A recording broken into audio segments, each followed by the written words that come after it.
Daniel और Shadrach Meshach Abednego के साथ जो कुछ हो रहा था, और जब दानियल प्रार्थना में जाया करते थे और शद्रक मेशक प्रार्थना में बैठा करते थे, जब वो अपने खुदावंद के करीब हुआ करते होंगे, तो क्या ये सत्य नहीं है कि परमेश्वर उनसे क्या बातें करते होंगे? क्या वो अपने परमेश्वर को समस्याएं नहीं बताते होंगे?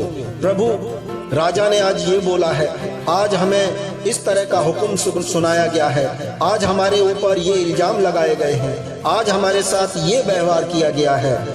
दानियल, शद्रक, मेशक, अबेदनगो हमेशा अपनी समस्याओं को लेकर परमेश्वर के पास जाया करते थे। जैसा कि वचन में भी लिखा है कि दानियल सब बातों को सुनने के बाद भी, हुक्म पास हो जाने के बाद भी, राजा की मुहर लग जाने के बाद भी, कि अगर आप लोगों ने इस आज्ञा का उल्लंघन किया तब आपको शेरों की माद में, भूखे शेरों की माद में या धधकते हुए भट्टे के बीच में डाल दिया जाएगा।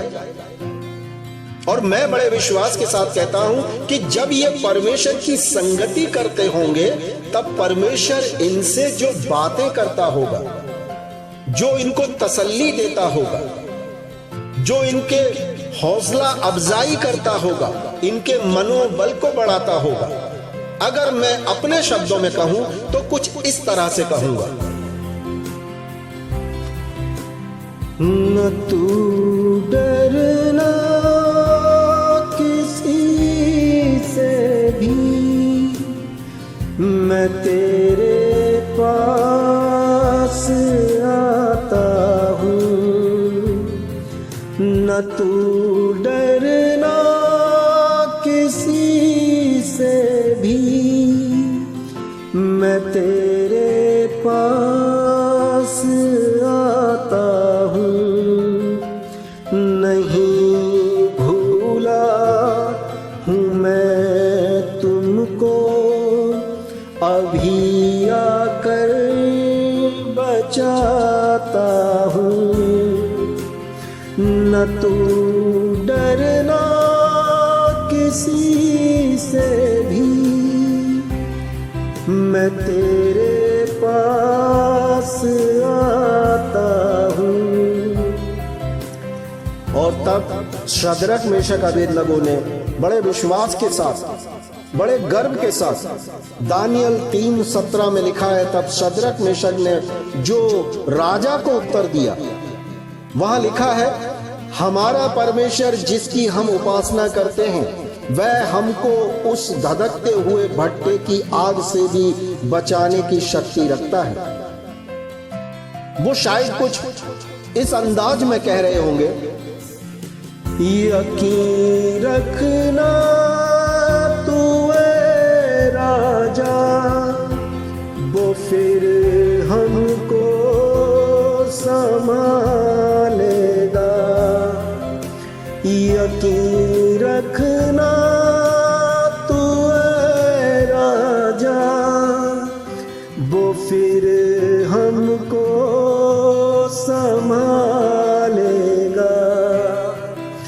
जला तू आग का दरिया, वो उसमें से निकालेगा। जला तू आग का दरिया, वो उसमें से निकालेगा। यकीन रखना तू है राजा, वो फिर हमको संभालेगा। यह है विश्वास, यह विश्वास से भरा हुआ जीवन। यह वह है जो उनके अंदर परमेश्वर का आत्मा रहता था, जो उनको जवाब देता है, तुम चिंता मत करो, तुम फिक्र मत करो, मैं अभी आता हूं और तुम्हें आग के भट्टे में भी मैं बचाने की शक्ति रखता हूं। इसीलिए शद्रक, मेशक, अबेदनगो ने दानियल 3:17 में बड़े चैलेंज के साथ कहा, हमारा परमेश्वर जिसकी हम उपासना करते हैं, वह हमको उस धधकते हुए भट्टे की आग से भी बचाने की शक्ति रखता है। जी, ये है विश्वास से भरा हुआ जीवन। या वे ये नहीं कहते कि शायद वो हमें आकर बचा सकता है या बचाएंगे, पर पूरे विश्वास के साथ कहते हैं कि वह ऐसी शक्ति रखता है कि वो हमें आग के भट्टे में से भी बचा सकते हैं। हम क्या सोचते हैं? इस बात से बहुत फर्क पड़ता है कि हम परमेश्वर की प्रशंसा कब करते हैं। जब हम मुश्किल हालातों से निकल जाते हैं तब प्रशंसा करते हैं, या जब हम मुश्किल हालातों में फंसे हुए हैं तब हम परमेश्वर की बड़ाई और प्रशंसा करते हैं। अगर मुझे अपने खुदा से सच्चा इश्क या मोहब्बत है तो मेरा यार चाहे कुछ भी करे, पर मैं अपने प्यार के बिना नहीं रह सकता। जी, ये जरूरी नहीं कि हम भलाई को देखें और तब हम परमेश्वर को धन्यवाद दें। अय्यूब का जीवन हम सब जानते हैं। उनके घावों को कुत्ते चाटते थे। अय्यूब 42 में, और वो अय्यूब कितने भरोसे और विश्वास के साथ कहते हैं, मैं जानता हूं कि तू मेरे लिए सब कुछ कर सकता है। मेरा भरोसा और मेरा विश्वास क्या कहता है? हम क्या सोचते हैं? हमारे हालात क्या कहते हैं? हम उन परिस्थितियों में कैसा व्यवहार रखते हैं परमेश्वर के साथ?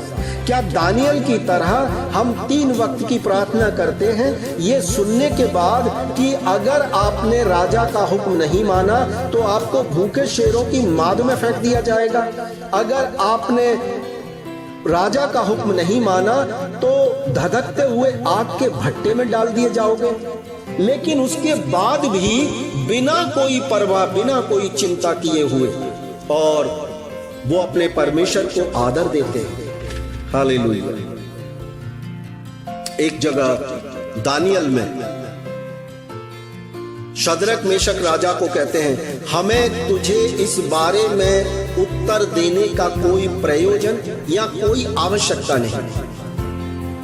हम तुझे बताना या जवाब देना भी उचित नहीं समझते, क्योंकि इतना भरोसा हमें अपने खुदाबंद पर है, हमें अपने परमेश्वर पर है कि वो हमारे लिए आग के भट्टे में भी क्या कर सकते हैं। हालेलुया। सो हम विश्वास का कदम बढ़ाएं, अनुग्रह को प्राप्त करें, और फिर पूछ नहीं सर बनकर जीवन जिए और ज्योति की तरह चमके। हालेलुया। आमीन, आमीन।